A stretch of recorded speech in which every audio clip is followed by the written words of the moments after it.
Canal Novel e Fanfic Narradas. Fanfic The Witcher Senhor do Império. Capítulo 341. Filhos perdidos de Marrakon. Eles não estão aqui para nos receber, isso é certo, disse Petri com firmeza. Nem mesmo o ancião-chefe teria esse tipo de recepção. Mas acho que sei por que estão reunidos. Se meus cálculos estiverem certos.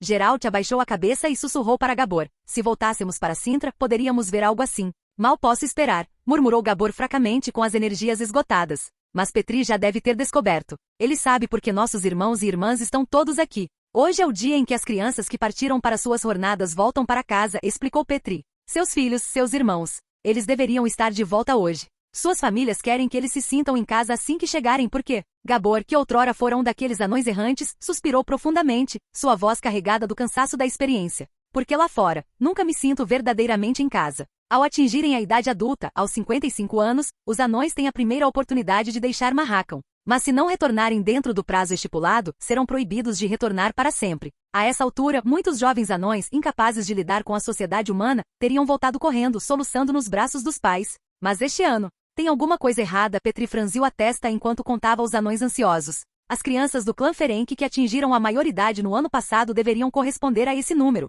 E ainda assim, nenhuma delas voltou? Lan também franziu a testa. A cidade dos anões era pequena, com prédios baixos que facilitavam a visão. Mesmo assim, ele não viu ninguém que se destacasse e fosse visivelmente mais alto que os demais. Anteriormente, para acelerar os esforços de extermínio de monstros em Marrakon, Lan havia dividido suas forças em 3. As designadas ao clã Ferenc eram lideradas por Colgrin e Milva, acompanhadas por uma unidade de cavalaria cintrana. Mas agora, em meio à multidão de anões no Fosso da Bruxa, não havia sinal de nenhum humano de pernas longas. A chegada do grupo de Lan rapidamente chamou a atenção do clã Ferenc. Os pais que aguardavam o retorno dos filhos se animaram por um instante, mas seus rostos se fecharam novamente. Então, como se tivessem percebido algo, uma energia inquieta se espalhou entre eles. Mais anões começaram a gritar e correr em direção ao centro da cidade. Chefe, mais humanos estão aqui, e o grupo deles tem Petri, Gabor, Zigrin e Fuxes com eles. Um anão careca, enrolado em uma jaqueta grossa de algodão, saiu de uma casa de pedra. Sua barba branca denunciava sua idade, ele claramente viverá por mais de um século. No entanto, sua energia queimava como uma forja rugindo, e à distância, ele gritou em voz alta, Gabor, Petri, ver vocês dois no mesmo grupo? Quase pensei que a neve de Marrakon finalmente tivesse derretido. Gabor abaixou a cabeça, parecendo abatido, enquanto Petri rapidamente se adiantou e cumprimentou o líder do clã Ferenc com o devido respeito. Em seguida, apresentou Lan e seus companheiros, explicando o propósito da visita. A expressão do chefe do clã mudou drasticamente. Ele estudou Lan com a curiosidade que se poderia ter por uma fera rara, então avançou e estendeu a mão direita para o alto. Ah, o Duque Lannister de Cintra. Já ouvi falar de você, mas nunca imaginei que alguém além de mim pudesse conquistar a amizade de Zigrin e Fuxes, muito menos reuni-los em uma só companhia. Você precisa me contar a história toda. Eu sou Vavrinek Ferenc, chefe deste clã. Desta vez, não foi apenas Gabor que abaixou a cabeça levemente, até Petri fez o mesmo. Com um sorriso educado e diplomático, Lan fez uma leve reverência e apertou a mão de Vavrinek. Eu sou Lan Lannister de Cintra. Presumo que você já saiba por que estamos aqui. Perdoe a minha urgência, disse Lan, desculpando-se. Mas se tudo correu conforme o planejado, eu deveria ter enviado uma equipe para ajudar a expulsar os monstros.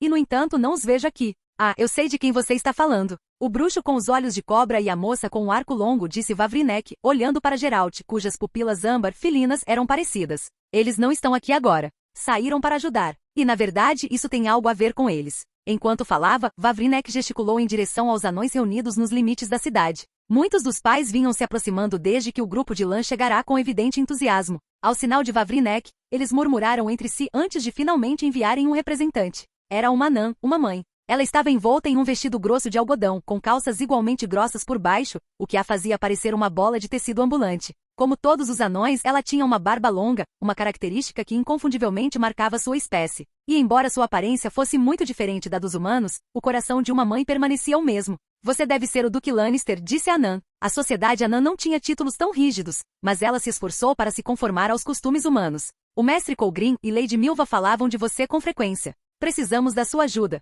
Enquanto Lan ouvia a mãe anã, o quadro completo começou a se desenrolar diante dele.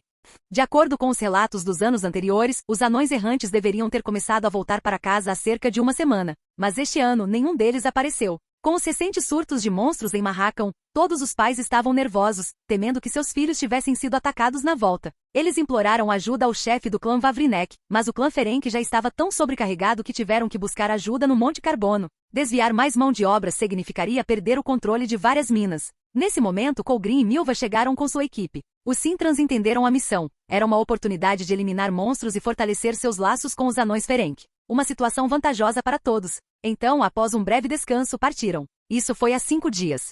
Mas eles ainda não voltaram. A mãe Anã enxugou os olhos. Não sei o que aconteceu com eles. A expressão de Lan endureceu. Vavrinek pareceu envergonhado. Desculpe, Duque Lannister. Nenhum de nós esperava que as coisas terminassem assim. O clã Ferenc simplesmente não tem gente suficiente para dispensar. Geralt se aproximou de Lan e baixou a voz. Lan, você não acha que... O rosto do lobo branco estava sombrio. Lan respirou fundo e balançou a cabeça. De jeito nenhum. Colgrim está com eles. Ele é um bruxo que viajou para o norte só para encontrar os projetos de equipamentos da escola dele. Mesmo que eles encontrassem algo que não pudessem controlar, ele daria um jeito de escapar. Saber quando recuar era uma habilidade básica dos bruxos. Eles não desperdiçavam suas vidas, evitavam riscos desnecessários. O próprio Geralt certa vez disse casualmente a Lan: se eu vir uma dúzia de afogados, eu me viro e corro. Lan confiava em Colgrim. E além disso, ele discretamente ativou sua energia do caos, preparando o teleporte. Instantaneamente, runas brilhantes que só ele podia ver apareceram diante de seus olhos. Tanto Colgrim quanto Milva haviam sido marcados para teletransporte por Lan, e seus marcadores ainda estavam em movimento. Isso significava que estavam vivos e em movimento, não presos em algum lugar ou algo pior. Mas eles estavam bem longe. Lan olhou para o painel de status de Milva. Sua barra de saúde ainda estava na zona segura, apenas o desgaste normal de combate. Depois de 5 dias na natureza, manter-se naquela condição era realmente impressionante. Foi por isso que Lan foi o único que não parecia preocupado. Vendo a confusão de Geralt, Lan decidiu explicar. Lembra quando eu usei o teletransporte em você antes? Ele me permite sentir sua localização geral. Além disso, Milva faz parte do meu bando de leões, posso monitorar o estado dela. Ela não parece estar em perigo. Geralt ergueu uma sobrancelha, claramente impressionado com esse truque específico do sangue ancião. Como não havia perigo imediato, Lan não se teletransportou imediatamente. Mas a equipe já estava fora há muito tempo, e ele não ia ficar parado esperando. Em vez de entrar no fosso da bruxa, decidiu mudar de rota e se encontrar com seu pessoal. Ao longo do caminho, eles eliminariam quaisquer monstros que encontrassem. Se Colgrim e os outros ainda não tivessem encontrado os anões desaparecidos, eles poderiam ajudar a localizá-los e ganhar um pouco mais de simpatia do clã Ferenc no processo. Os pais anões, que esperavam ansiosamente por qualquer sinal de seus filhos, começaram a chorar de alívio. Obrigado, Lord Lannister. Não, Duque Lannister. Naquele momento, uma notificação do sistema apareceu. Nova missão descoberta, o lugar para onde eles não puderam retornar. Pela tradição anã, toda criança errante já deveria ter retornado para casa. No entanto, este ano nenhuma voltou. A equipe que você enviou para lidar com os monstros assumiu a tarefa de encontrá-los, mas algo deve ter dado errado. Talvez você possa ajudar os anões em seu momento de necessidade e reuni-los com seus filhos perdidos. Já fazia um tempo que uma missão secundária não aparecia. Mesmo no clã Fuxes, o sistema permanecia silencioso, provavelmente porque essas ações eram contabilizadas na missão A Grande Purificação e não acionavam nada de novo. Capítulo 342. Quando os monstros não são a pior ameaça. Enquanto Lan organizava sua equipe, Hyla de repente se aproximou dele. Depois de tudo que haviam passado, as habilidades de combate de Lan aos poucos superaram as de Geralt aos seus olhos. Ela não disse isso em voz alta, mas sua expressão deixava claro. Seu olhar agora demonstrava admiração, seus olhos praticamente brilhando. Ainda assim, Hyla não era muito de falar. Como a única verdadeira forasteira naquele grupo, ela não tinha conversado muito com Lan. Mas agora, ela teve uma ideia, e não ia deixar o momento escapar. Baixando a voz, ela disse: Duque Lannister, quando nós, Aedirnianos, estávamos estacionados sob Marracão com a Rainha Maeve, ouvimos rumores sobre atividade Soyatael na área. É possível que Colgrim era especialista em lidar com monstros selvagens. Mesmo que não pudesse derrotá-los, sempre poderia recuar ileso. Mas se tivessem sido emboscados por forças não humanas, a história era outra. Seres inteligentes sempre souberam lidar com sua própria espécie muito melhor do que qualquer monstro. Lan sentiu novamente a localização marcada de Colgrim e Milva. Ele refletiu por um momento. É uma possibilidade que não podemos descartar. Se eles realmente encontraram o Soyatael, precisaremos da sua perícia, Capitã Hyla. Pode me chamar de Hyla. O capitão Aedirniano aceitou o pedido com uma expressão satisfeita. Com essa breve troca de palavras, Lan não perdeu mais tempo. Depois que a equipe terminou de descansar, e com suprimentos adicionais dos ansiosos pais anões, eles partiram imediatamente. Com Milva no grupo, Lan tinha essencialmente um sistema de rastreamento integrado. Graças a isso, e com Gabor e Petri, 2 anões profundamente familiarizados com o terreno ao redor, guiando-os, logo encontraram sinais de atividade humana. Uma fogueira. Os olhos âmbar de Geralt brilharam levemente enquanto ele examinava a área, procurando por qualquer vestígio remanescente. É definitivamente Colgrin junto com Milva e os soldados, confirmou. Além deles, há muitos aromas desconhecidos, provavelmente anões, uns 50. Devem ter encontrado as crianças desaparecidas. Lan olhou para trás, na direção de onde tinham vindo. Mas estamos muito perto do fosso da bruxa. Mesmo considerando que estamos a cavalo, enquanto os anões estão a pé, não deve levar mais de um dia para eles voltarem para casa. Ele se concentrou mais uma vez na localização de Milva. E no entanto, em vez de voltarem direto, estão se afastando. Por quê? Lan tinha várias teorias, mas como Milva já estava por perto, não havia sentido em perder tempo tentando adivinhar. O melhor a fazer era seguir em frente e descobrir imediatamente. A equipe avançou na direção que Lan havia sentido, o som dos cascos ecoando pelo vale, criando uma reverberação rítmica na passagem da montanha. De repente Geralt, posicionado na retaguarda da formação, estreitou os olhos bruscamente. Num instante puxou as rédeas, fazendo um sinal instintivo com a mão esquerda enquanto disparava um axi em direção ao seu lado esquerdo, gritando, emboscada. Um inseto enorme surgiu de debaixo da neve e da sujeira. Era um trabalhador Kikimori. Esses insetos mutantes eram semelhantes às formigas operárias em suas colônias, responsáveis principalmente pela caça. Eram criaturas astutas, sempre mirando na cauda de um comboio. Infelizmente para esta, ela havia escolhido atacar o alvo errado. Geralt, um bruxo experiente, reagiu instantaneamente. O trabalhador Kikimori estava prestes a atacar quando foi atingido pelo sinal de Axi, congelando seu corpo no ar como uma marionete com os fios cortados. Ele lançou-se rigidamente no ar antes de cair no chão. No instante seguinte, um jato de fogo engolfou a criatura, incendiando sua carapaça quitinosa. A dor excruciante a tirou do estado hipnótico, mas ela não tinha mais forças para lançar outro ataque. Geralt rapidamente redirecionou a mão quando mais trabalhadoras Kikimori emergiram do chão. Esses insetos nunca caçavam sozinhos. No entanto, seu número era limitado, apenas 6 ou 7 no total. Contra uma unidade de cavalaria liderada por 2 bruxos e guerreiros experientes em combate contra monstros, eles não tinham chance. Lan nem precisou levantar um dedo. Os sinais de Geralt, combinados com o arco e flecha da cavalaria, exterminaram rapidamente os insetos. Como não havia tempo para dissecação em campo, Lan acenou com a mão e guardou os corpos dos monstros em seu inventário. Os outros já estavam acostumados com isso, mas os novos recrutas não conseguiram esconder o espanto. Petri suspirou de repente, mas não foi a habilidade de Lan que chamou sua atenção. No passado, o território do clã Ferenc nunca foi invadido por tantos monstros. Aliás, durante a grande purificação anual, o clã Ferenc sempre ajudava outros clãs. Este ano, porém, eles não conseguiram nem lidar com seus próprios problemas, muito menos enviar ajuda. Tiveram até que pedir ajuda ao Monte Carbono. Lan perguntou. Deixa eu adivinhar, por causa do dragão? Petri assentiu. Isso imediatamente chamou a atenção de Saskia. Há algo errado com o dragão este ano? Petri assentiu novamente, mas hesitou antes de balançar a cabeça. O lar do clã Ferenc fica perto do território do Dragão Vermelho. Se você subir as colinas ao norte do Poço da Bruxa, chegará ao seu covil. Tradicionalmente, o clã Ferenc oferece tributos ao dragão. Isso mantém as relações pacíficas e, em troca, o dragão ocasionalmente caça monstros próximos para manter a forma.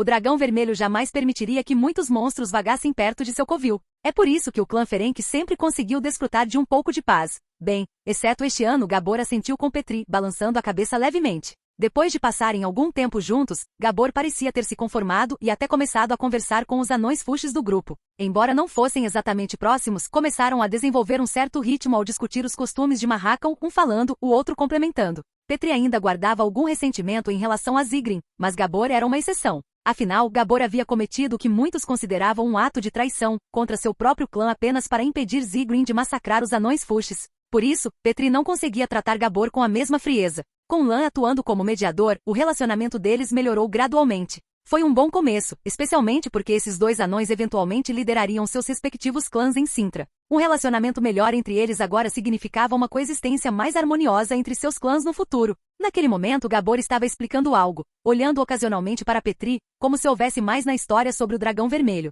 Então ele percebeu que os anões fuxes haviam se distraído de repente. E não apenas eles, todos, exceto Gabor, estavam com os olhos fixos na mesma direção. Em meio às montanhas Marrakon cobertas de neve, uma espessa coluna negra de fumaça começava a subir ao céu. Era o tipo de fumaça que vinha de prédios em chamas, não apenas de árvores em chamas. Um incêndio daquele tamanho não era algo pequeno. Era grande o suficiente para que se alguém lhes dissesse que uma vila inteira estava queimando, eles acreditariam. Petri murmurou. Acho que há uma floresta de pinheiros negros naquela direção. Será que um raio a atingiu e começou um incêndio? Lan, no entanto, franziu a testa. Ele havia notado algo. O fogo vinha exatamente do local onde estavam os marcadores de Milva e Colgrin. E o pior, eles pararam de se mover. Não houve uma única tempestade ultimamente, Petri. Gabor balançou a cabeça, prestes a responder, quando de repente, um rugido ensurdecedor quebrou o silêncio. Roar! Aquilo não era um trovão. Era o rugido de uma fera. E em todo Marracão, apenas uma criatura poderia soltar um grito tão poderoso. A mesma criatura sobre a qual Petri estava falando, o dragão vermelho, Keutulis.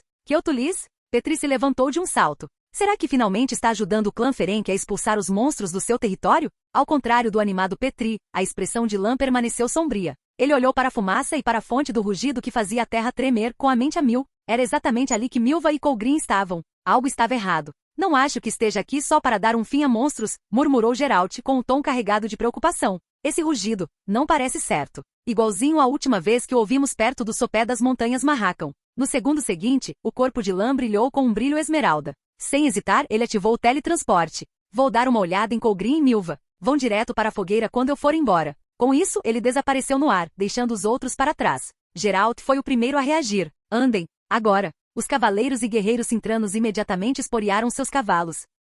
O som de cascos galopando ecoou pelo vale como uma tempestade se aproximando. Apenas a expressão de Saskia era diferente. Desde o momento em que ouviu o rugido do dragão, uma sensação de desconforto tomou conta de seu coração. A visão de Lan clareou gradualmente. A luz ofuscante de seu teletransporte desapareceu e a cena à sua frente se tornou mais nítida. A primeira coisa que ele ouviu foi o barulho de armas e os gritos de batalha. Sem hesitar, ele ativou a translação, seu corpo mais uma vez envolto em luz esmeralda. A habilidade desacelerou tudo ao seu redor, esticando o próprio tempo. Embora seus movimentos também fossem afetados, sua mente permaneceu afiada. Isso lhe deu tempo suficiente para examinar o campo de batalha e formular um plano. Seu teletransporte havia travado na posição de Milva. Agora, bem na frente dele, estava a patrulheira assustada, com os olhos arregalados de surpresa. Não muito longe dela, o bruxo da escola da víbora, Colgrin, estava pronto para a batalha. Atrás deles, soldados cintranos estavam espalhados caoticamente. Esses homens altamente treinados deveriam ter sido capazes de formar uma linha defensiva, mas lutavam para se manter firmes. O olhar de Lan percorreu seus aliados. Entre eles havia dezenas de anões, mais de 100 segundo suas estimativas. Alguns tinham barbas, mas seus rostos eram jovens em comparação com os de Gabor. Esses anões mais jovens haviam se posicionado perto dos soldados cintranos, alguns até recuando para trás da cavalaria em busca de proteção. Mas houve outros, anões que se destacaram. Esses anões eram mais velhos, suas armas e armaduras muito superiores. Eles irradiavam experiência de batalha. E em seus cintos eles carregavam um ornamento muito familiar, caudas de esquilo. O Soyatael. Uma unidade pura de guerrilheiros anões, exatamente como Hyla havia avisado. Eles haviam se infiltrado em Marracão. Eles mantinham uma distância cuidadosa do grupo de Lan, com posturas tensas, como se estivessem à beira de um confronto. Não inimigos diretos, mas definitivamente não são aliados. Lan não havia esquecido o verdadeiro motivo de sua vinda ali. Aquele fogo intenso, aquele rugido ensurdecedor. E antes mesmo que ele pudesse virar a cabeça em direção à fonte, ele sentiu o calor, o vento, a força das chamas que se aproximavam. Não havia espaço para desviar. Seus aliados estavam logo atrás dele.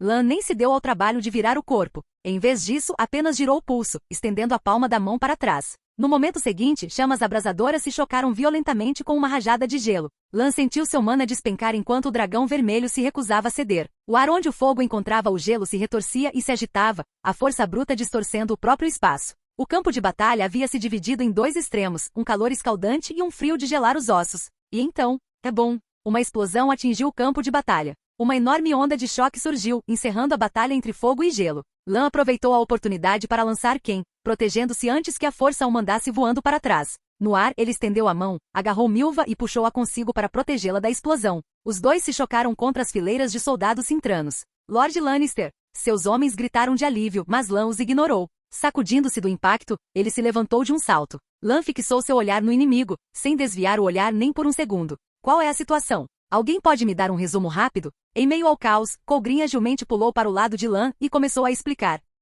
Capítulo 343. Um acordo, um impasse, um dragão. Após se dividirem em 3 grupos, Colgrin e Milva foram os primeiros a chegar ao clã Ferenc. Com a carta do ancião-chefe em mãos, as negociações com Vavrinek Ferenc transcorreram relativamente bem. Eles logo se juntaram aos anões em sua limpeza em larga escala, usando sua experiência em caçar monstros para ajudar o clã Ferenc a acabar com um ninho de monstros após o outro. Se as coisas tivessem ocorrido como planejado, Colgrin e Milva teriam ajudado os anões a limpar a área ao redor do Poço da Bruxa e estariam prontos para discutir compensação e suporte futuro quando Lan e os outros chegassem.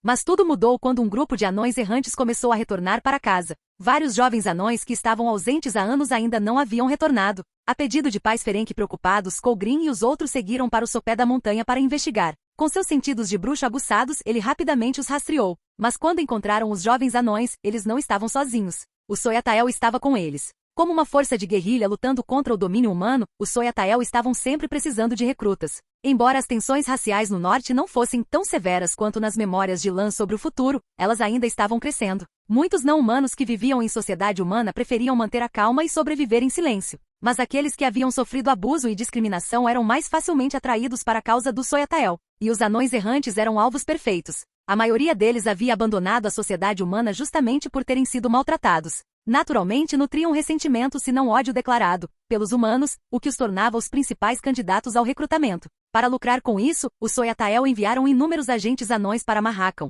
posicionando-os ao longo de rota-chave de volta aos seus respectivos clãs. Sua missão: interceptar os anões que retornavam e convencê-los a se juntarem a eles antes que pudessem se reintegrar completamente às suas antigas vidas. Colgrim e seu grupo chegaram no momento em que os Soyatael faziam contato com os jovens anões Ferenc. Se não fosse pelo fato de os recrutas ainda não terem escolhido um lado, os Soyatael já teriam entrado em confronto com as forças de Cintra. Um lado queria trazer seu povo de volta para casa. O outro queria fortalecer seu exército e lutar contra a opressão humana. Os próprios jovens anões estavam divididos entre os dois. E assim os dois grupos permaneceram em um impasse tenso na base da montanha, nenhum dos dois disposto a recuar. Dias se passaram com repetidos confrontos entre o grupo de Colgrim e os Soyatael, embora nenhum dos lados tenha feito um movimento decisivo. Durante todo esse tempo, tanto as forças do Soyatael quanto as de Cintra foram constantemente atacadas por monstros errantes. Conseguiram se manter firmes com dificuldade. Então, sem aviso, o dragão vermelho desceu do céu.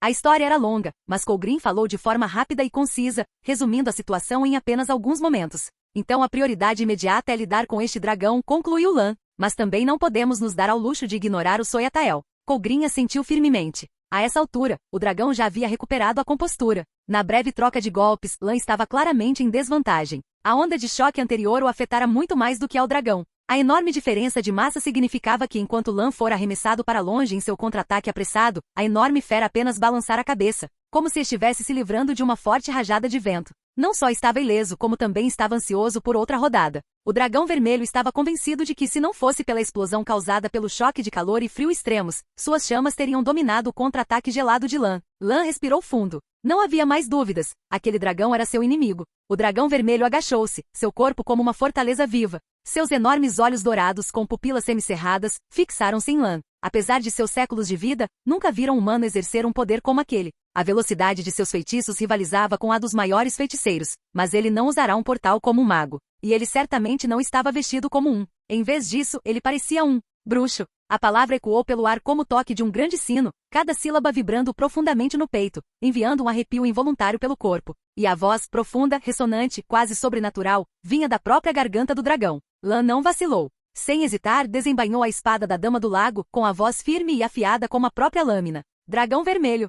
De modo geral, os dragões podem ser categorizados em 4 tipos com base na cor: vermelho, verde, preto e branco. Entre eles, os dragões vermelhos possuem as chamas mais intensas, capazes de derreter aço e pedra. São também os maiores, com um comprimento corporal médio de 15 metros. O dragão vermelho diante deles, Keutulis, era um espécime extraordinário de sua espécie. Seu tamanho excedia o de um dragão vermelho médio em quase um quarto, e sua cabeça, por si só, era tão longa quanto 2 anões juntos. Uma densa protuberância óssea semelhante a chifres estendia-se do centro da testa até a nuca, assemelhando-se a uma coroa. Este era o ser monstruoso que lutou contra os anões de Marracão por séculos, forçando-os a um tratado de paz. Um verdadeiro predador do continente. Todos dispersem-se. Esta não é uma luta da qual vocês podem participar. Sem olhar para trás, Lan ordenou: Colgrim, isso inclui você. Recuem e fiquem de olho nos outros. O bruxo da escola de víboras abriu a boca, mas ficou sem palavras. Se fosse uma caçada planejada a dragões, Colgrim poderia ter inventado pelo menos 10 venenos de dragão eficazes e mais de 20 maneiras de administrá-los.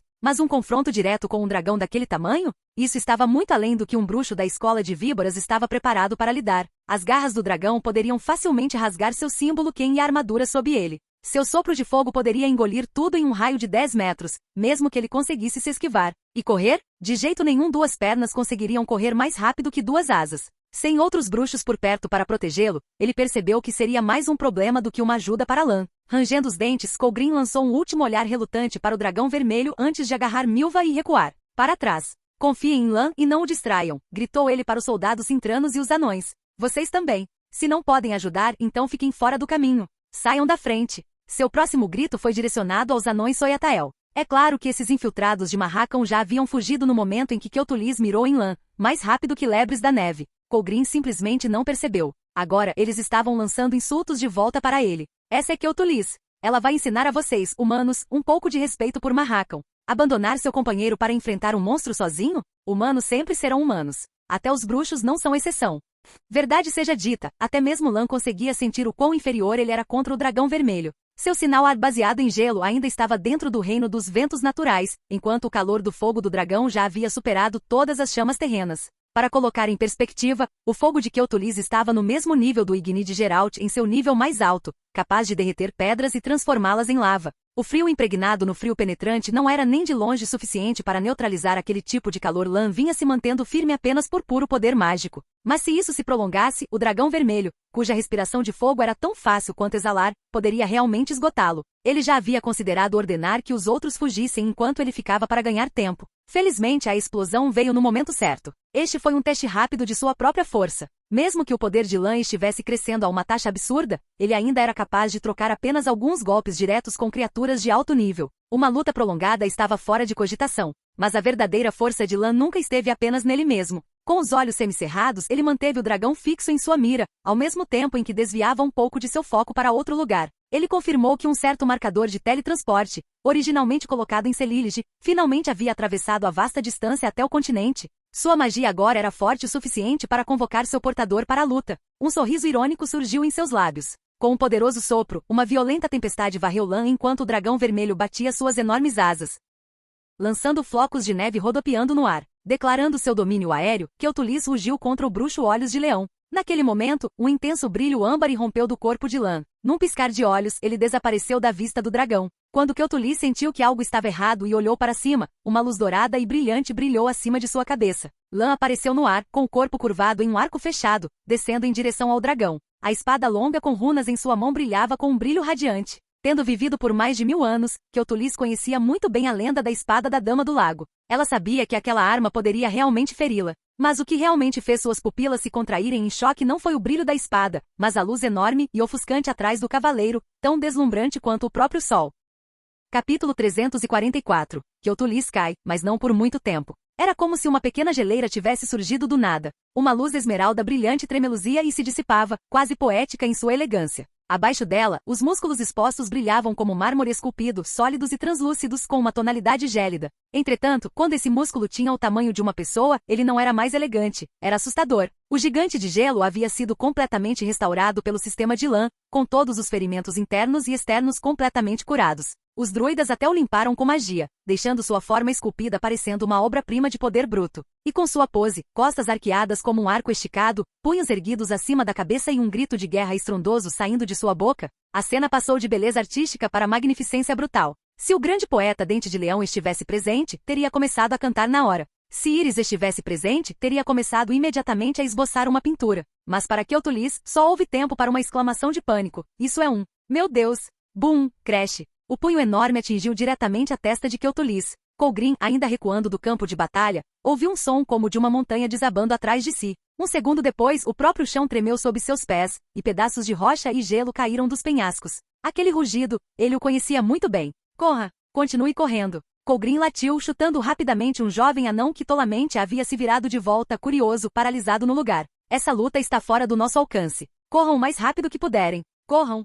Em meio à poeira gelada, o gigante de gelo lentamente se ergueu. Uma tempestade repentina varreu Mahakam no início da primavera, como se a neve tivesse encontrado seu legítimo dono, girando em torno do gigante e refletindo cada movimento seu. A cada passo estrondoso, o chão tremia como um terremoto. O golpe desferido de cima poderia ter reduzido um castelo a escombros, quanto mais a carne e o sangue de Kyoto-Liz, o dragão vermelho. O tirano que governara as montanhas Mahakam por séculos agora jazia lamentavelmente enterrado no gelo. Suas garras se contraíam, sua cauda jazia mole e sua cabeça pendia para o lado, completamente inconsciente. Qualquer vestígio de sua antiga majestade como predador de topo havia desaparecido. Mas isso não foi suficiente. A natureza violenta do gigante de gelo não se contentaria apenas com isso. Ele avançou com passos pesados, colocando uma mão enorme no pescoço de Kyoto-Liz. A outra mão se fechou em um punho do tamanho de um ariete e o ergueu bem acima da cabeça antes. Que estrondo! Que estrondo! Que estrondo! A cada golpe, rachaduras se abriam no corpo de Kyoto-Liz. A cada golpe, o dragão despertava em agonia, apenas para ser nocauteado novamente pelo próximo.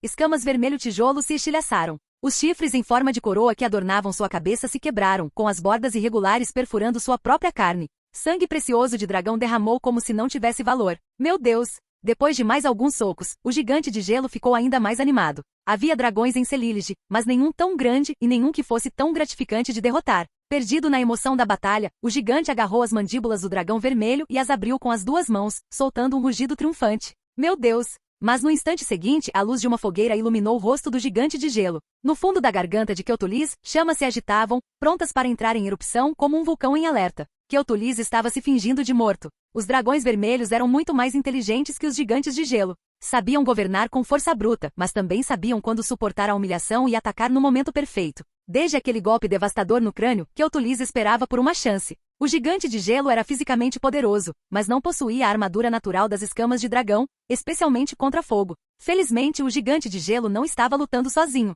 Um clarão de luz dourada e lã apareceu no ombro do gigante. Com um gesto rápido, ele fez um sinal com a mão esquerda e enfiou todo o antebraço na boca do dragão. Uma explosão gélida explodiu. Sinal de ar frio penetrante, explosão mágica. Seguiu-se uma explosão ensurdecedora. Faíscas caíram sobre a barba e o manto forrado de pele do gigante de gelo, incendiando-os. Se Queotulis não estivesse gravemente ferido ou ainda recuperando o fôlego, o contra-ataque de Lan não teria impedido a emboscada tão completamente. O gigante de gelo estaria em sérios apuros. Lan rapidamente usou outro sinal para apagar as chamas e então, irritado, chutou o gigante na cabeça. Onde diabos está aquela sua magia de cajado de druida? Cadê aquela destreza e estratégia de batalha que você tinha quando lutamos pela primeira vez? Você ficou mais tolo desde que fez um contrato comigo? Você absorveu o poder e a sabedoria de uma maldita fonte de mana. Use o cérebro quando lutar, entendeu? Pense. O gigante de gelo, imperturbável com o chute, tentou coçar a cabeça desajeitadamente, mas hesitou com medo de derrubar Lan acidentalmente do ombro. Em vez disso, apontou rigidamente para uma determinada direção.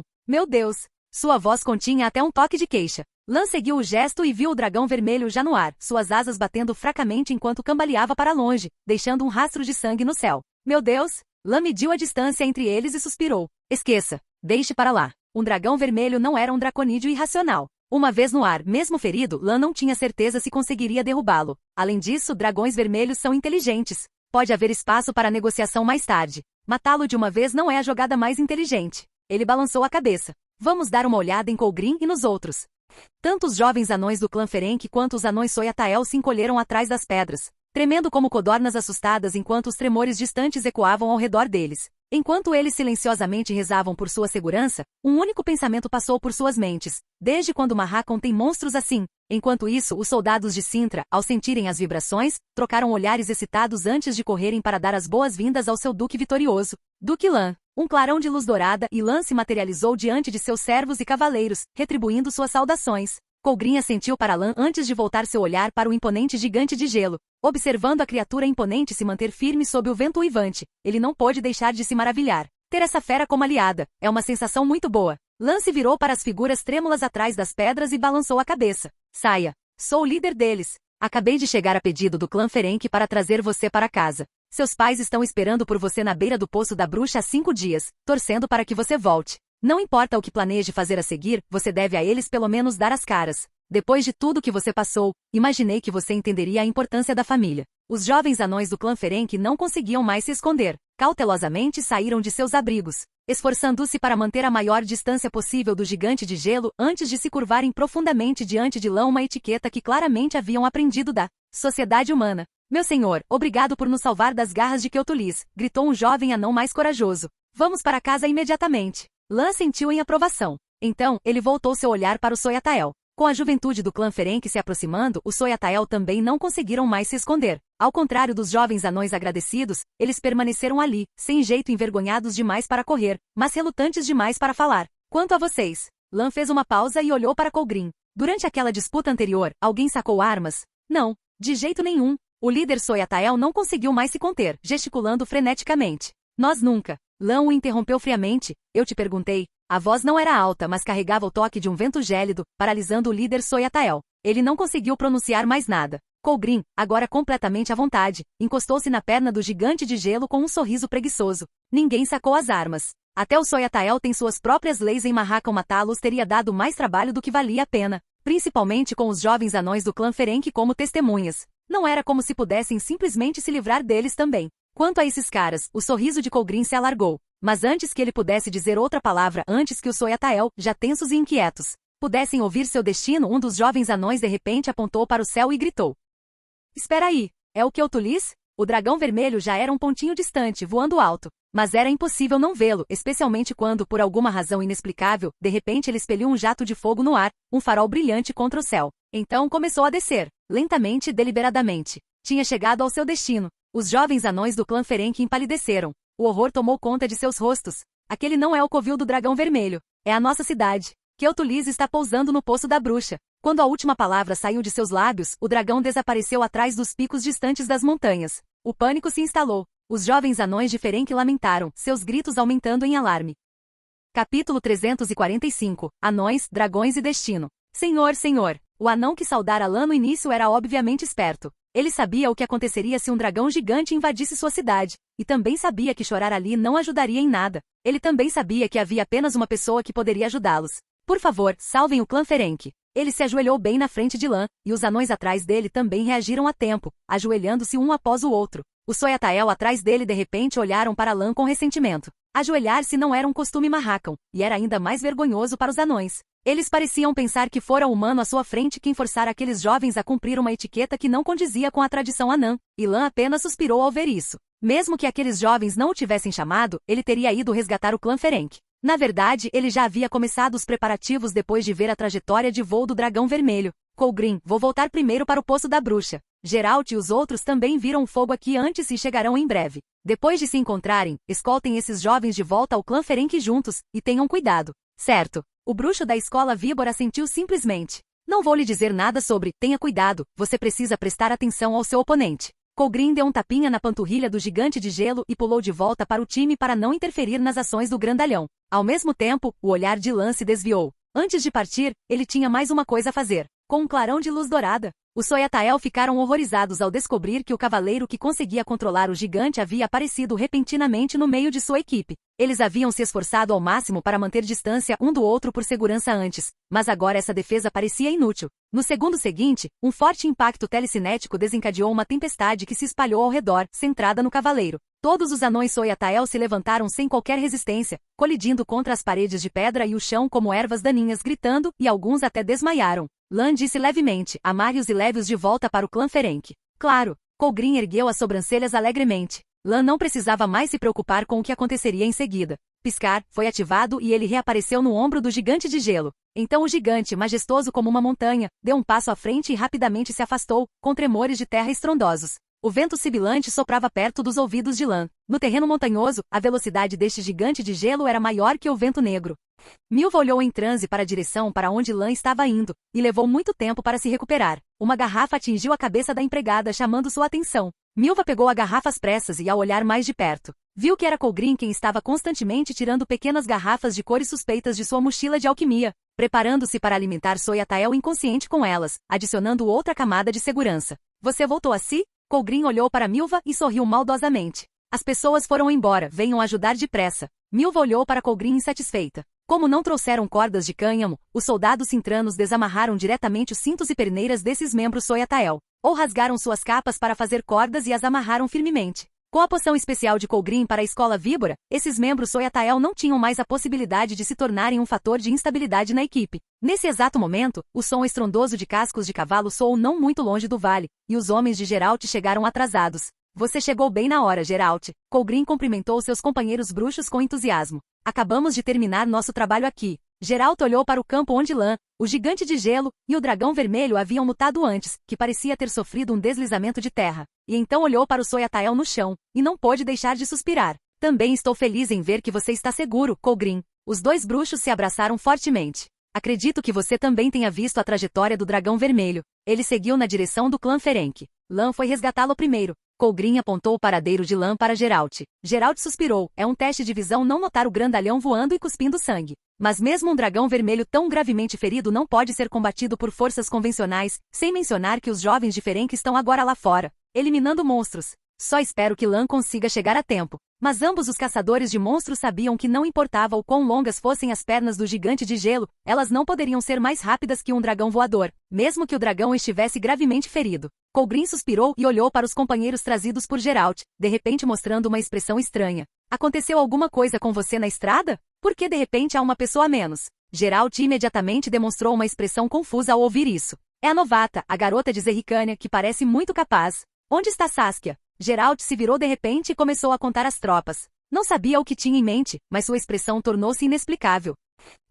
O clã Ferenc sempre considerou o dragão vermelho um inimigo imaginário, mas nunca pensou que o tão temido desastre viria tão repentinamente. A maioria dos guerreiros do clã havia saído para eliminar monstros ou retomado a mineração nas cavernas. As únicas pessoas que restaram na cidade foram os idosos e os fracos, que não podiam empunhar armas, e os pais que tiveram permissão para ficar na cidade esperando o retorno dos filhos. Esses pais nunca imaginaram que não viriam seus filhos retornarem, nem os guerreiros humanos, mas em vez disso, foram recebidos pelo rugido de um dragão. A voz era fraca, mas cheia de raiva. Então, chamas de dragão caíram do céu. Num instante, várias casas se transformaram em tochas, e as rochas começaram a derreter levemente. O dragão pousou batendo as asas e cuspindo sangue, e com o movimento da cauda, destruiu completamente uma casa, quebradiça como carvão em pedaços. Ferenc, anões. Uma voz profunda, como um sino tocando, ecoou pela cidade. Esta é a dívida que vocês têm comigo. Os anões fugiram em todas as direções, enquanto o chefe Vavrinec correu contra a multidão, gritando que precisava organizar uma defesa eficaz. Os anões que tiveram a coragem de pegar em armas já haviam corrido em direção ao dragão. Vavrinec olhou e viu que, embora o dragão vermelho fosse enorme, seus movimentos eram extremamente ágeis. Com uma garra, esmagou os pescoços de 3 anões, agarrou um quarto e o arremessou para o alto. Esses anões dispersos e desorganizados não representavam nenhuma ameaça ao dragão. Então, as pupilas verticais douradas e escuras do dragão, tão grandes quanto pedras de moinho, fixaram-se em Vavrinec com ódio brilhando em seus olhos. Os anões de Marrakon travaram várias guerras com Keotulis séculos atrás e finalmente chegaram a um acordo de paz, pois ambos os lados sofreram perdas devastadoras. Anões têm vida longa, e Vavrinec foi um dos que lutaram contra Keotulis. Talvez tenha sido justamente essa experiência que lhe permitiu se tornar o patriarca do clã Ferenc. Nesse momento, o anão e o dragão se entreolharam, como se estivessem reencenando a batalha de centenas de anos atrás. Não havia mais guerreiros na cidade capazes de lutar contra o dragão, e era a hora do líder do clã lançar um ataque final. Entretanto, antes que Vavrinec pudesse lutar por sua honra anã, outro rugido de dragão, de sacudir a terra, irrompeu repentinamente do céu. Rugido. Chamas de dragão caíram do céu novamente, mas dessa vez, o alvo era o dragão vermelho que estava de pé no chão.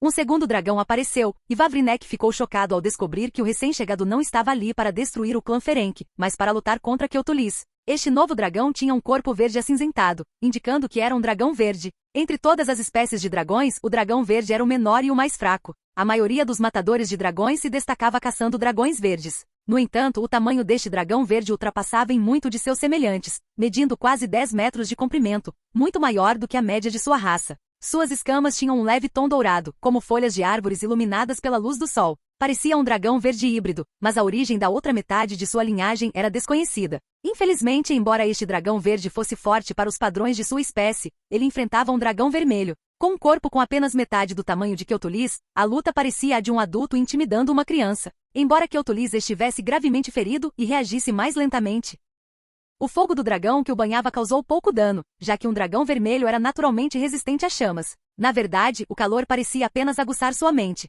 Levantando a cabeça e abrindo a boca, Keotulis imediatamente liberou uma torrente de chamas, diretamente em direção ao dragão verde. Enquanto as chamas do dragão avançavam em sua direção, o dragão verde inclinou levemente o pescoço. No entanto, no segundo seguinte, uma garra afiada irrompeu das chamas e atingiu o dragão verde, derrubando-o do céu. O dragão verde menor não teve forças para resistir e caiu, colidindo com a parede de pedra. O dragão vermelho, aparentemente esgotando as forças restantes naquele movimento, despencou do ar, com sangue jorrando de seus ferimentos. Mesmo assim, Keotulis permaneceu consciente o suficiente para controlar sua descida, garantindo que pousasse diretamente em cima do dragão verde com um impacto estrondoso. Com o estrondo, rachaduras se espalharam pela parede de pedra. Vavrinec, assistindo a batalha com incredulidade e atordoamento, quase caiu no chão ao ver aquela tática imprudente, que feriu ambos os combatentes quase igualmente. Rápido, peguem suas armas e preparem as bestas de caça aos dragões.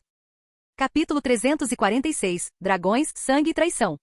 O dragão verde ergueu ligeiramente a cabeça, mas garras afiadas de dragão cravaram-se imediatamente em suas escamas. O enorme Keotulis imobilizou o dragão verde sob seu peso. Em combate corpo a corpo, tamanho era força. Qual é o seu nome? De quem você é filha? Onde fica o seu território? O sangue do dragão vermelho pingou sobre o dragão verde. Mesmo tendo sido atacado, não matou imediatamente o dragão menor. Em vez disso, questionou sua origem, como se estivesse repreendendo uma criança mal comportada. Não restavam muitos dragões no mundo. Nunca vi outros dragões em Marrakon. Por que você escolheu ajudar os anões? O dragão verde lutou 2 vezes, mas sem sucesso. Ao ouvir as palavras do dragão vermelho, suas pupilas refletiram uma profunda culpa. Então, uma voz profunda como um sino ecoou contra a parede de pedra. Matar, guerrear. Só trará conflitos irreconciliáveis. Não quero que você sofra como um da minha espécie, mas os anões também são uma parte indispensável do plano dele. Só peço e imploro que saia daqui primeiro, que espere até que eu encontre uma maneira melhor de resolver esta disputa antes. Com um baque alto antes que ela pudesse terminar, as garras do dragão vermelho bateram ferozmente em seu pescoço, pressionando-a ainda mais contra a parede de pedra. Que palavras ingênuas, que pensamento imaturo. Você acabou de sair de casa? Seus pais já tinham ido embora antes mesmo de você nascer? O dragão vermelho agora se sentia mais irritado com os ideais do dragão verde do que com o ataque em si. O dragão verde ignorou a dor e continuou a implorar. Você já foi um dos meus 2 únicos modelos. Você viveu em paz com os anões por séculos e provando que a coexistência é possível. Só quero que você se lembre do momento em que assinou o acordo com os anões. A paz é conquistada com muito esforço. Paz? Igualdade? O tom do dragão vermelho tornou-se cada vez mais zombeteiro. Nós somos dragões. Quer encontrar um jeito melhor? Agora este é o melhor. O dragão vermelho gritou novamente, espirrando sangue, e não só ele, mas o dragão verde também lamentou. 4 flechas tão grossas quanto braços estavam cravadas em seus corpos. Olhando para trás, Vavrinek e 4 guerreiros anões não estavam longe, e 4 bestas gigantes, do tamanho de carruagens, vibravam com longas cordas. Nem mesmo os telhados das casas dos anões seriam capazes de acomodar bestas tão enormes. Este nível já poderia ser considerado uma arma de cerco. Por mais duras que fossem as escamas do dragão, elas não ofereciam mais defesa do que as muralhas de uma cidade. Olha, um jeito melhor. Eles estavam preparados. Você está ajudando-os, mas eles querem te matar também. Vocês esqueceram a mira na mina? Atirem nos pontos vitais. Vavrinek repreendeu em voz alta os 4 besteiros. Mas aquele já era o limite para aqueles anões. Os melhores guerreiros do clã já haviam partido, e aqueles 4 besteiros nem sequer haviam manuseado as bestas de caça aos dragões mais do que algumas vezes. Eles não tiveram uma segunda chance de atirar, e as chamas do dragão desceram novamente. Felizmente suas pernas curtas se moveram rapidamente, e o dragão vermelho estava determinado a reduzir as 4 bestas de caça a dragões a cinzas, dando-lhes uma chance de escapar. O desespero brilhou novamente nos olhos de Vavrinek. As bestas de caça aos dragões foram destruídas, e o dragão verde jamais as protegeria novamente após ser atacado. Mas o dragão vermelho à sua frente, embora coberto de sangue, tinha a postura mais violenta da história devido à sua fúria. Ele fechou os olhos e sentiu apenas o vento forte batendo em seu rosto. Não houve onda de calor como ele imaginara, nem chamas queimando seu corpo depois. Vavrinek abriu os olhos, confuso, apenas para ver as costas do dragão vermelho batendo as asas enquanto partia. O vento forte era apenas a força de reação de suas asas. Por que o dragão vermelho foi embora? Foi somente nesse momento que um grito distante veio do vale, o que pareceu explicar o motivo. Meu Deus! Com um clarão de luz dourada, Lan apareceu na cidade dos anões. Antes que os guerreiros do clã Ferenc pudessem pedir sua ajuda, um ponto de luz semelhante ao sol surgiu sob seus pés, como se um trono tivesse se erguido do chão e o erguido no ar. O vento e a neve começaram a rugir, e os anões do clã Ferenc olharam para o gigante de gelo e Lan no ombro do gigante de gelo com espanto, esquecendo-se momentaneamente de falar. Apenas Vavrinek abriu bem a boca, engoliu um bocado de vento e neve e então pulou, excitado, como se acordasse de um sonho. Duque Lannister! Duque Lannister! Tem outro dragão ali, Mátio. Vavrinek apontou na direção do dragão verde que acabará de emergir da parede rochosa. Depois de ouvir o que Vavrinek disse, o dragão verde que tinha acabado de salvar o poço da bruxa parou de repente, e o ferimento em seu corpo, feito pela besta de caça ao dragão, ainda pingava sangue quente no chão. Ela olhou para cima, e suas pupilas verticais douradas escuras encontraram outro par de olhos dourados escuros. No entanto, o dragão verde, inesperadamente, não viu nenhuma raiva ou intenção assassina naqueles olhos, mas sim uma espécie de paz. Essa expressão era exatamente a mesma que ela sentiu no dono daqueles olhos ao olhar para ela durante a viagem anterior, inalterada apesar de sua transformação.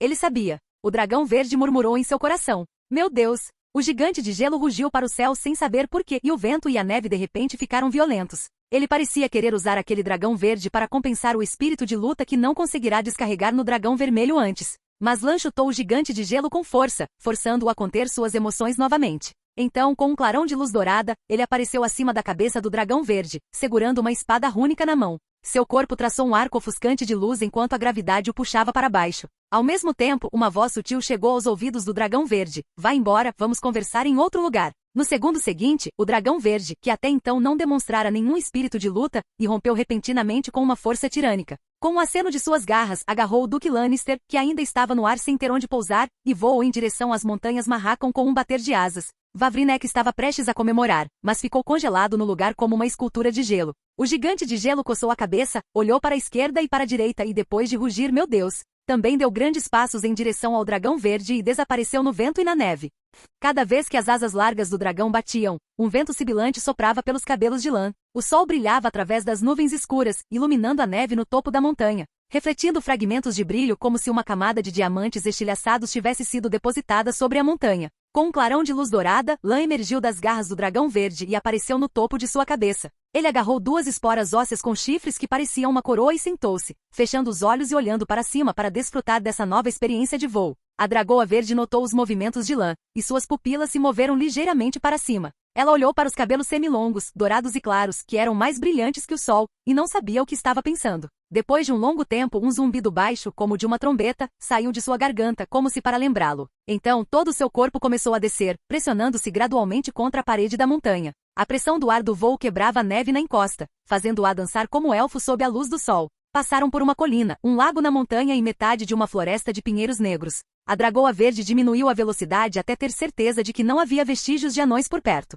Com um clarão de luz dourada, Lã apareceu no chão. Então, sentiu um medalhão de grifo em seu peito começar a tremer violentamente, e uma enorme onda de energia caótica flutuou ao seu redor. Olhando para trás, viu que o dragão verde de quase 10 metros de comprimento estava coberto por uma luz ofuscante, que então começou a se comprimir e se remodelar, finalmente assumindo a forma humana. Quando a luz diminuiu, revelou uma pele que, embora não fosse delicada, tinha uma aparência brilhante e suave, curvas comparáveis às montanhas ondulantes de Marracão, cabelos semilongos castanho-dourados e olhos hesitantes. Com um par de baques surdos, duas flechas de caça ao dragão caíram na neve. Lã olhou para a beleza de Marracão como se estivesse admirando uma obra de arte e disse suas primeiras palavras após o pouso. Você está bem? Como estão seus ferimentos? Saskia olhou para os 2 ferimentos em seu corpo que pareciam tão pequenos quanto aqueles causados por flechas comuns, abaixou a cabeça e respondeu irrelevantemente. Você não parece surpresa.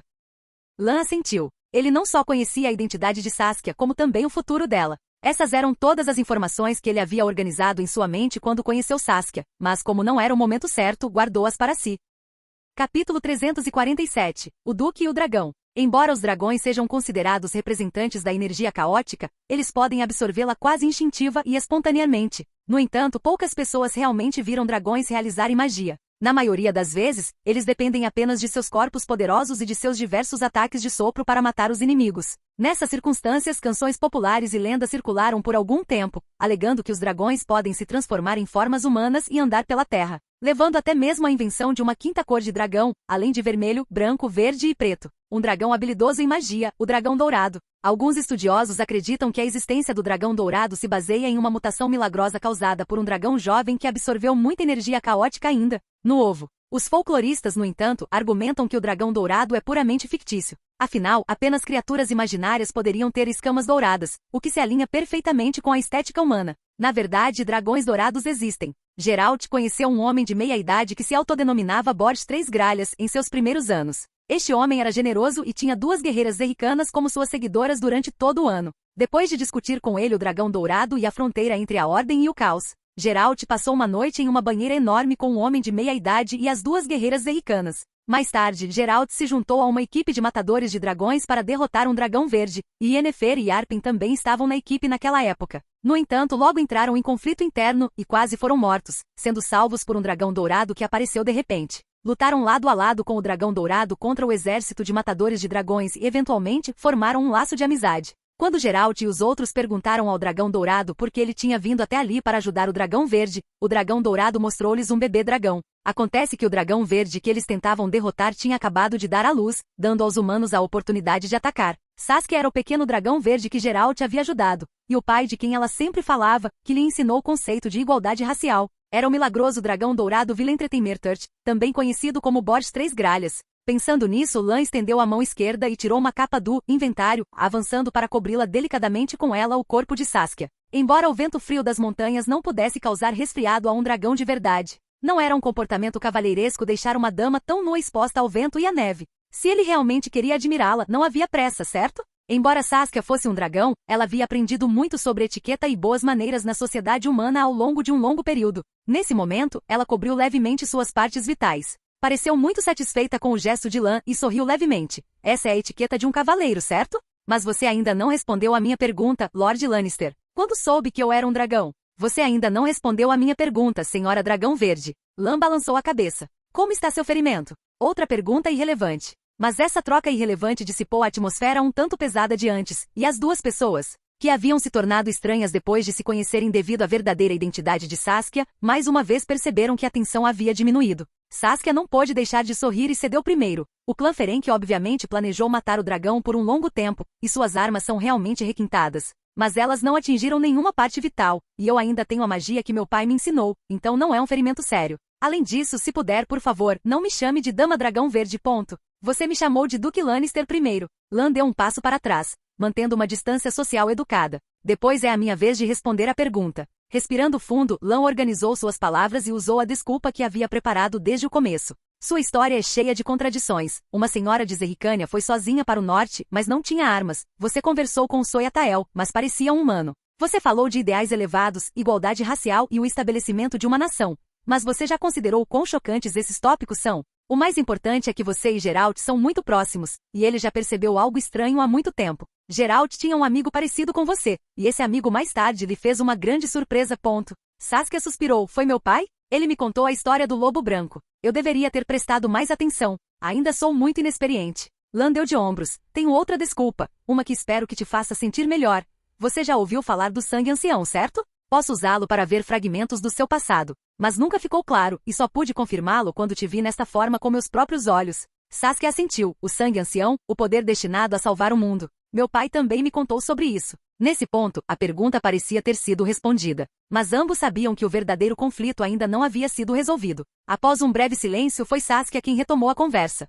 O que vem a seguir? Lan deliberadamente demonstrou um olhar perplexo. O que vem a seguir? Saskia hesitou. Apesar da força, sua falta de experiência social era evidente. Agora que você sabe que sou um dragão, o que vai fazer agora? O que eu vou fazer? Lan riu baixinho. Por que você acha que fingi ser ignorante quando já sabia a verdade? Eu sabia que você era um dragão, mas mesmo assim te acolhi na equipe e tentei ganhar sua simpatia. Por que você acha que passei tanto tempo discutindo igualdade racial e filosofia com você? Acha que eu, um duque trabalhando incansavelmente pela restauração da minha nação, não tenho nada melhor para fazer? Será que uma mulher bonita e com um corpo bonito pode simplesmente se infiltrar na minha equipe e ocupar meu tempo assim? Você não notou como Geralt anda me olhando ultimamente? Ou como a Milva anda olhando para você? Lan respirou fundo e controlou cuidadosamente suas emoções. Ele sorriu, apropriadamente sincero e confiante. Compartilhamos os mesmos ideais e crenças, Saskia. Então, acredito que você entenda como é difícil alcançar tal objetivo. Sintra é a minha casa e acredito também que pode ser o primeiro passo para realizar os seus sonhos.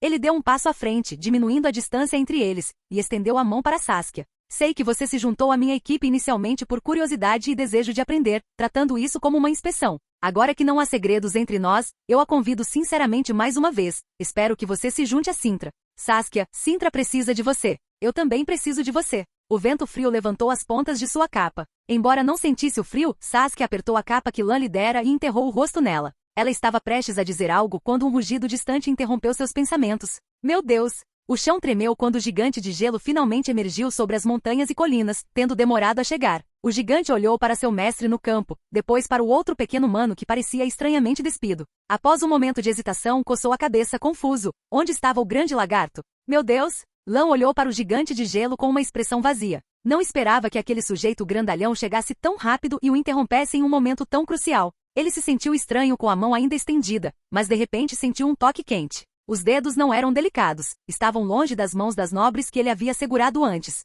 Havia até calos ásperos neles, do tipo que só os guerreiros possuíam. No entanto, Lan sentiu uma sensação de satisfação sem precedentes. Afinal, a mão que se estendeu para ele pertencia a um dragão, e o poder por trás desse dragão era muito maior do que isso. Ouvi meu pai contar a lenda dos gigantes de gelo. Ele pode ser o último de sua raça ancestral. Você pode até comandar um ser tão ancestral. Não sei como descrevê-lo, disse Saskia suavemente. Saskia respirou fundo e murmurou. Perdi duas coisas muito importantes hoje, Lan. Lan rapidamente saiu de seus pensamentos e assumiu uma postura de escuta. Eu já pensei que o povo de Marracão poderia coexistir pacificamente com Quel'Thulis, e que ela seria um dos meus modelos. Mas acontece que a paz entre eles era muito frágil e cheia de perigos ocultos. E então, quando enfrentei minha parente que massacrou os anões, meu primeiro instinto foi acalmá-la e garantir que ela estivesse segura. Saskia suspirou. Eu estava protegendo minha parente, mesmo tendo acabado de conhecê-la. Isso foi errado.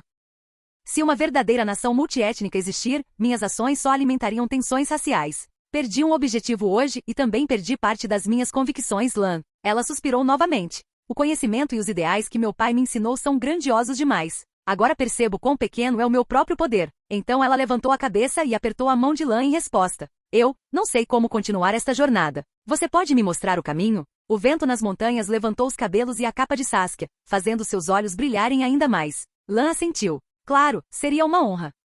Capítulo 348. Um general, um rebelde, um dragão. Para Lan, Saskia pode desempenhar um papel muito além do de um dragão comum. Na história que Lan conhece bem, Saskia continuará a lutar e a treinar por seus ideais nos dias que virão. No futuro, Saskia se juntará à guerra contra os poderosos e se tornará líder do exército rebelde camponês de Aedir, liderando-o em batalhas contra as forças do reino diversas vezes. Ela será amplamente amada pelos camponeses e será chamada de a Virgem de Aedir. Ela possui forte perspicácia militar e carisma pessoal, liderando o exército rebelde na conquista de todo o Vale do Pontar com grande ímpeto. Quando o rei Demavin de Aedir foi assassinado e Aedir ficou sem líder, ela chegou a proteger brevemente a fronteira do reino e derrotou o rei Incel de Caeden invasor, diversas vezes. Quando ela conseguiu todos esses feitos além do drama Eu Me Mato, que ela dirigiu e atuou no início da revolta para ganhar fama e ganhar o título de Matadora de Dragões. Ela nunca usou nenhum poder de dragão, confiando apenas em suas habilidades humanas ridiculamente fortes. Nesse processo, Saskia também conquistou a lealdade de alguns membros do Soyatael por meio de sua assistência às raças não humanas. Ela tinha humanos, elfos, anões, gnomos e halflings trabalhando para ela. Mais tarde, ela quase estabeleceu um reino independente e chegou perto de realizar seu ideal. Infelizmente, na situação caótica da Guerra Norte-Sul, Saskia caiu nas conspirações de muitos magos. Após uma série de calúnias, ela perdeu a confiança do povo. Mesmo assim, após ser destituída de sua liderança, ela ainda protegeu seu antigo povo com sua forma de dragão até a chegada da cavalaria de Nilfgaard. Após o que desapareceu. Para Lan, a chegada de Saskia não representa apenas a conquista de mais um dragão, mas também a de um general e marechal que poderá assumir o comando no futuro. Além disso, Saskia tem um pai dragão dourado por trás dela, e ela pode servir como a chave para abrir a porta do reino de Zerricânia, que fica ainda mais ao norte do que o norte. Estou muito feliz por você se juntar a nós, Saskia, enfatizou Lan, sinceramente mais uma vez. Você não imagina a alegria em meu coração neste momento. Depois de agarrar a mão de Lan, Saskia também mostrou um sorriso aliviado, satisfeita por finalmente ter encontrado seu propósito. Talvez eu consiga imaginar um pouco porque sinto a mesma alegria neste momento. Mas logo em seguida, Saskia conteve a expressão e disse hesitante, na verdade, eu tenho um pedido, Lan. Só não queria que você interpretasse como uma ameaça, então esperei até concordar em me juntar a Cintra para dizê-lo. Se esse pedido te deixa desconfortável, pode fingir que nunca ouviu. Então, qual é o pedido? Mesmo feliz, Lan não concordou cegamente, mas permaneceu totalmente racional. É sobre Keutulis. Saskia olhou na direção para onde o dragão vermelho havia voado. Ela é minha compatriota, afinal, e nossos números estão diminuindo cada vez mais. Se possível, espero que você possa poupar a vida dela. Lan já esperava por esse pedido. Após um momento de silêncio, ele respondeu, você sabe que eu não gosto de matar nem lutar, e não tenho interesse em tesouros de dragões. Tudo isso foi causado pelo conflito entre os anões e Keutulis. Estou disposto a persuadir os anões a soltar o dragão vermelho, ou até mesmo fingir que o matou para esconder a verdade, disse Lan. Mas tudo isso depende de Keutulis estar disposta a partir. Ainda não sabemos por que ela enlouqueceu tanto. Se houver um conflito irreconciliável entre ela e os anões, então vamos priorizar os interesses de Cintra. Eu entendo. Saskia foi muito atenciosa e não forçou Lan a dizer isso diretamente, mas sim concluiu o pensamento por ele. A Virgem de Aedir é uma idealista, uma pensadora racional e uma realizadora. Seu futuro reino independente foi conquistado no campo de batalha, e ela sabe o que é certo. Lan assentiu, olhou para a figura encapuzada de Saskia e pensou, talvez você tenha que esconder sua identidade de dragão por um tempo. Você é um dos 2 únicos dragões no mundo que podem assumir a forma humana. Esta é uma excelente arma secreta. Saskia assentiu, plenamente consciente de seu valor estratégico. Então, de repente, riu diante do olhar perplexo de Lan. Tenho uma boa ideia, considere isso meu primeiro presente para você depois de entrar para a Cintra. Será que você estaria interessado no título de Matador de Dragões, Lan?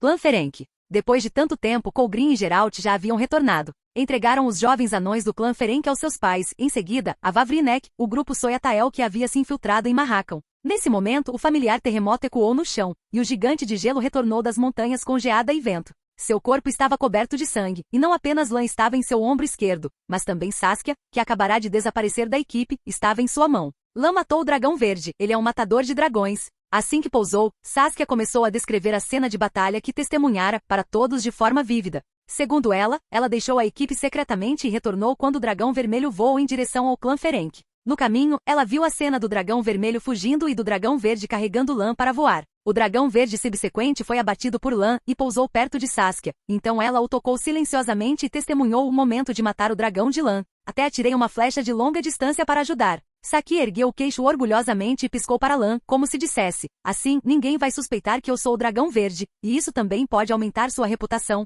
Matando 2 coelhos com uma cajadada só, Lan balançou a cabeça gentilmente, sentindo que a jovem dragão à sua frente ainda estava longe de se tornar a futura virgem de Aedir. As observações de Saskia só poderiam enganar aqueles anões que não sabiam o que estava acontecendo. Será que eles não viam que a desconfiança nos olhos de Geralt nunca diminuía depois de surgir? Especialmente Geralt, o caçador de monstros de cabelos brancos que já havia sentido um cheiro muito familiar e estava apenas esperando encontrar Lan em particular para verificar seu palpite. Milva tinha os olhos mais ferozes entre todos. O motivo pelo qual ela encarava Saskia era diferente dos outros, pois seus olhos estavam focados nas roupas que pertenciam a Lan e Saskia. Quanto a Vavrinek, ele olhou para Lan e para o gigante de gelo com mais de 10 metros de altura ao seu lado. Lembrando-se do rosto sangrento do dragão vermelho quando ele voou para a cidade antes, ele não pôde deixar de acreditar.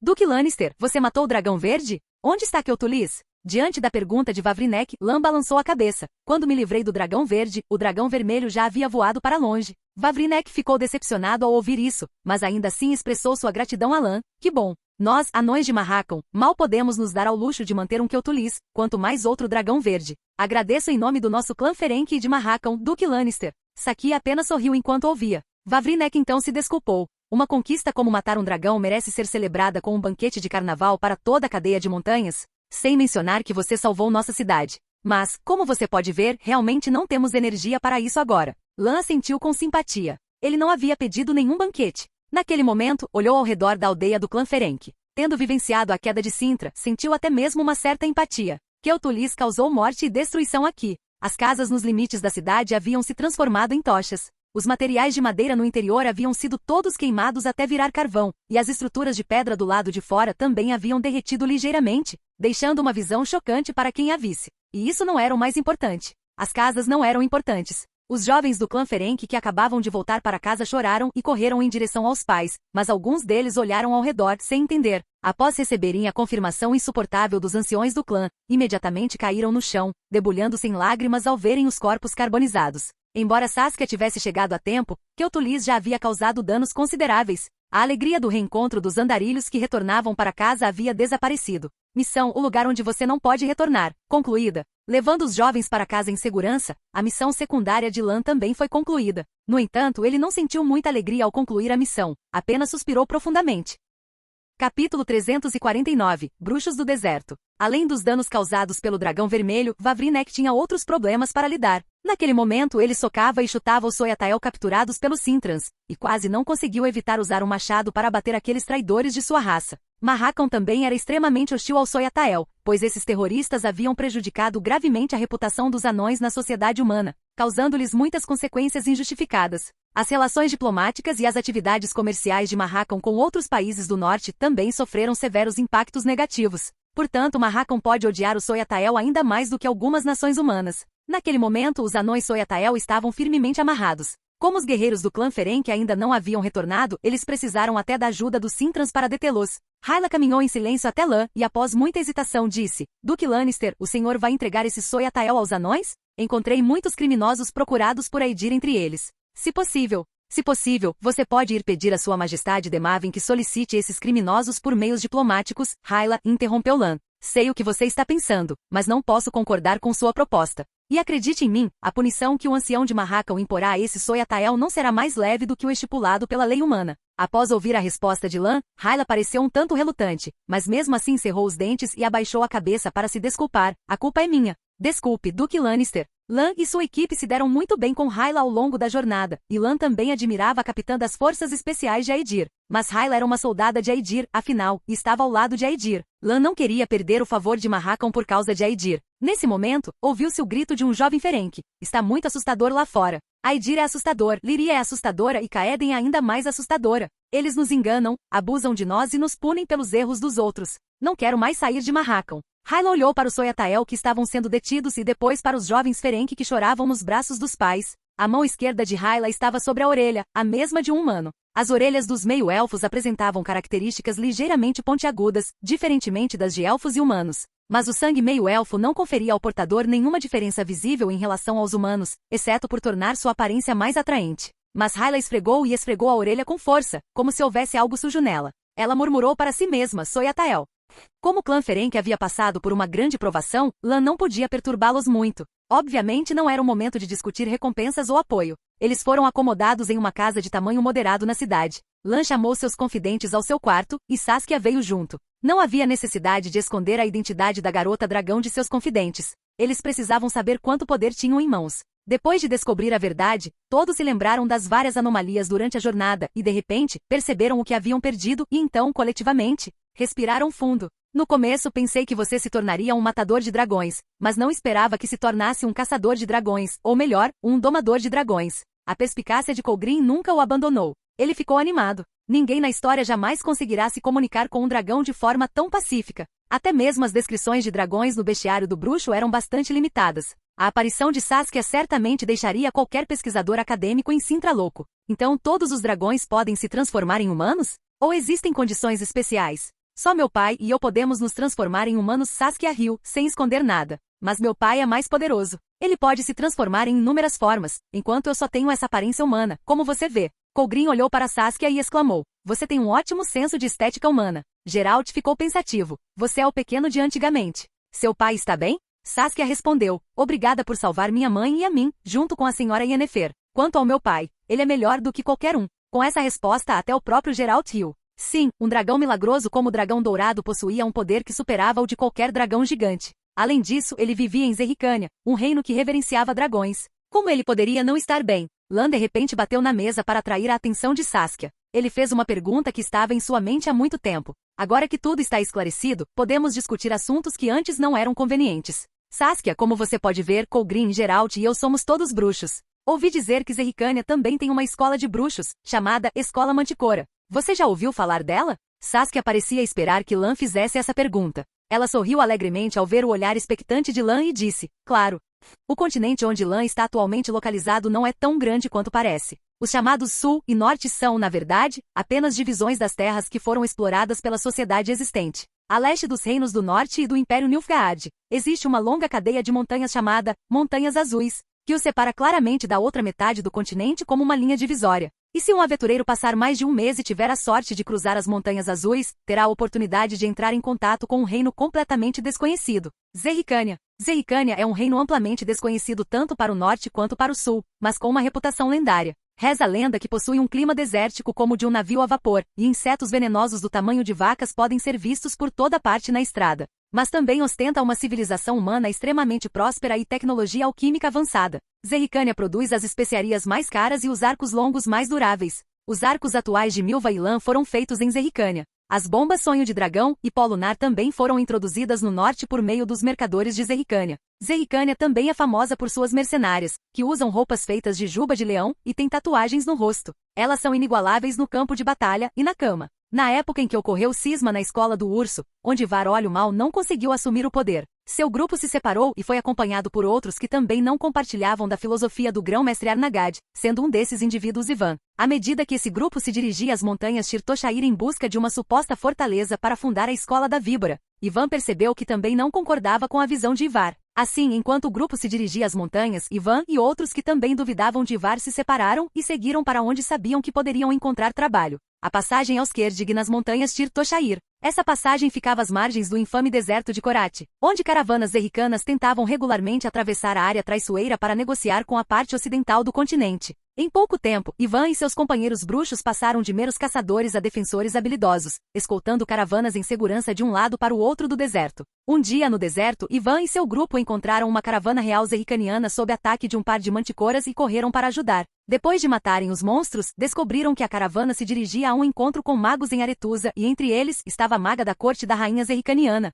Nazira Faizan. Ao ver a habilidade dos bruxos, Nazira ofereceu-lhes um pagamento substancial e uma audiência com a rainha se conseguissem levá-la em segurança de volta para casa, em Zerricânia, e eles concordaram prontamente. Assim que chegaram à capital de Zerricânia, a feiticeira contou tudo sobre as façanhas da escola da Manticora e a rainha fez uma proposta. Se os bruxos trabalhassem exclusivamente para a coroa e guardassem suas caravanas mercantes e emissários, então Zerricânia construiria um castelo em cada lado do deserto para ajudar a fortalecer a escola. Os bruxos concordaram e os 2 castelos fonar construídos, Beltnar no oeste e Bielsu Falsareia no leste, onde Ivan ficou. Ao longo dos anos, Nazira trabalhou com Ivan para recriar o processo de mutação, embora Ivan fosse um pouco evasivo em fornecer detalhes completos. pois não conhecia o processo completo. Eles até tentaram aplicar as mutações a algumas das famosas guerreiras de Zerricânia, mas esses experimentos foram considerados inconclusivos. Apesar disso, eles trouxeram os melhores guerreiros para serem treinados na nova escola da Manticora, com foco em defesa e no uso de poções.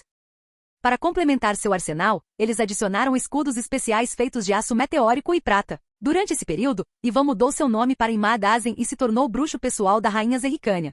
Diante da pergunta de Lan, Saskia pensou por um momento antes de concordar. A escola de bruxos Manticore também é uma história que meu pai me contou uma vez, mas eles parecem ter entrado em declínio agora. Não os vejo desde que me lembro, mas chamá-los de bruxos não parece muito apropriado, pois eles se transformaram em mercenários. Dizem que no início, eram responsáveis por proteger as caravanas que cruzavam o deserto. Mais tarde passaram a ser muito respeitados pela rainha de Zerricânia e foram incorporados à guarda real, especificamente para proteger caravanas e enviados reais. Isso fez Colgrin e Geralt erguerem as sobrancelhas. Parecia que aqueles bruxos tinham se saído muito melhor do que a maioria. Mas cerca de 100 anos atrás, eles assumiram a tarefa de escoltar o príncipe Zerricanian ao seu casamento e enviaram 90% dos bruxos da escola. No entanto, ao passarem pelas montanhas flamejantes, encontraram um elemental de fogo com mais de 20 metros de altura, e toda a força foi exterminada. Colgrin e Geralt trocaram olhares incrédulos. Um elemental de fogo com mais de 20 metros de altura? Isso poderia destruir um pequeno reino. Após fracassarem em sua missão, os manticores foram negligenciados pela família real.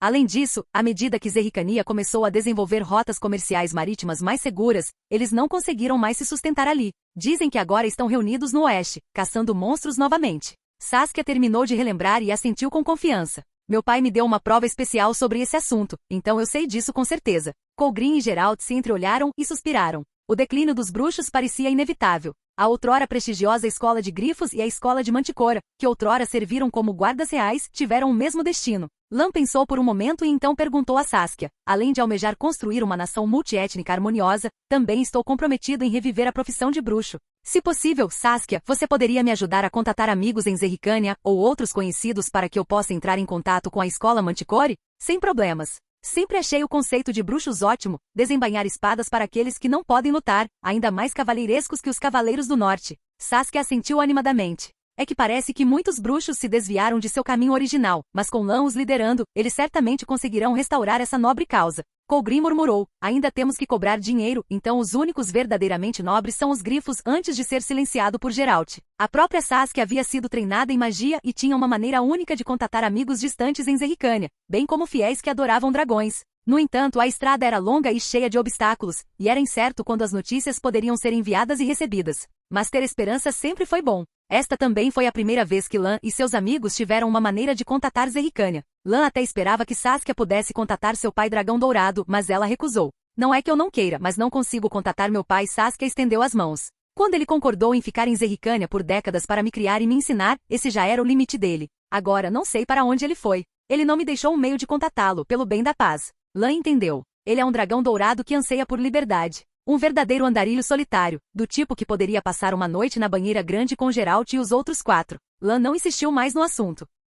Capítulo 350. O preço do ódio. Saskia passou um longo tempo conversando com todos, respondendo detalhadamente às perguntas dos bruxos sobre dragões. Até a lua atingir seu ponto mais alto, tudo estava em silêncio, e somente esta sala em toda a cidade do clã Ferenc ainda estava iluminada. Lan sentou-se à parte com a cerveja Marrakam, bebendo-a como se fosse vinho, e observou em silêncio seus confidentes conversando e discutindo. Sua estranheza logo atraiu a atenção de Geralt. O que você está esperando? A intuição do lobo branco era particularmente aguçada. Nesse exato momento, passos soaram do lado de fora da casa, e Lan riu. Eu estava esperando. Alguém bateu à porta, seguido pela voz do guarda de Sintra. Duque, o chefe Vavrinek Ferenc está aqui para uma visita. Por favor, convide-o para entrar rapidamente. Este é o clã Ferenc. Ele é o mestre, disse Lan em voz alta. Dito isto, como mestre, Vavrinek chegou na ponta dos pés, sem a mesma atitude que tinha quando se conheceram. Qualquer um ficaria cauteloso depois de ver Lan em pé nos ombros do gigante de gelo. Duque Lannister. Vavrinek saudou Lan levemente. Vavrinek, será que você já terminou seus negócios? Embora o chefe Ferenc estivesse muito contido, Lan continuava o mesmo de quando se conheceram. Sinto muito pelo que você passou durante o dia. Foi um acidente trágico que ninguém conseguia aceitar. Que bom que você apareceu para ajudar, Lord Lannister, senão não consigo imaginar o que teria acontecido, disse Vavrinek com sinceridade. Quando soube que os humanos vinham a Marracão em busca de ajuda, jurei que nunca os ajudaria a menos que a grama começasse a crescer na minha bunda. Mas agora parece que não consigo salvar a minha bunda. Vavrinek fez uma piada, o que o deixou um pouco mais à vontade, e Lan também exibiu um sorriso educado. Quando viu o chefe Vavrinek olhando para os bruxos e servos na sala de forma enigmática, falou abertamente. Considerando quão ocupado você está agora, você deve ter assuntos importantes para discutir, se veio aqui tão tarde da noite. Lan acenou com a mão. E não importa o que façamos depois, as pessoas nesta sala estarão envolvidas. Eu confio nelas tanto quanto confio na espada em minha mão, então você não precisa se preocupar com nada. Certo, acredito em você, Duque Lannister. Vavrinek assentiu e disse em voz grave. Acredito que você já tenha adivinhado meu pedido. Isso pode ser perigoso, mas ainda preciso dizer. Quero que você ajude a matar o dragão. Quero que você mate Keltulis. Não é de surpreender que, durante o dia, Vavrinek tenha olhado para Lan e o gigante de gelo com muita paixão, e não escondeu sua hostilidade em relação ao dragão. Há vários séculos nós, anões, guerreamos contra Keltulis. O local onde ele agora nidifica foi outrora território do nosso clã Ferenc, então nosso clã enviou o maior número de guerreiros para aquela batalha. Vavrinek cerrou as mãos. Entre todos os clãs, pagamos o preço mais alto. Mas quando Keltulis estava prestes a morrer, Broverog nos impediu. Ele teimosamente assinou um acordo com o Dragão Vermelho, pedindo-lhe que eliminasse os monstros para que Marracão pudesse liberar mais mão de obra anã para a mineração. Em troca, nós, que somos mais próximos do Dragão Vermelho, ainda seríamos os que o apoiariam. Nós, o clã Ferenc, perdemos nosso território, nossos guerreiros e finalmente temos que adorar este Dragão Vermelho. Nós, o clã Ferenc, perdemos nossa dignidade. Vavrinek cerrou os dentes. Brover disse que esta era a melhor escolha para Marracão, que tínhamos que nos sacrificar pela nação. Ele é o mais velho em chefe, mas eu também sou o patriarca e ancião do clã Ferenc. Agora que Keltulis perdeu o juízo, não tenho paciência para esperar pela solução de Brover, implorou Vavrinek sinceramente a Lan. Sei que você está aqui para pedir ajuda, Duque Lannister, e agora estamos fazendo o mesmo. Você tem um gigante de gelo. Se nos ajudar a matar Keltulis, o clã Ferenc está disposto a enviar metade de seu povo para apoiar Sintra. Palavras familiares, metade do povo novamente. Lan não tem certeza se os clãs anões realmente gostam desse quantificador, mas metade parece ser sua oferta mais sincera.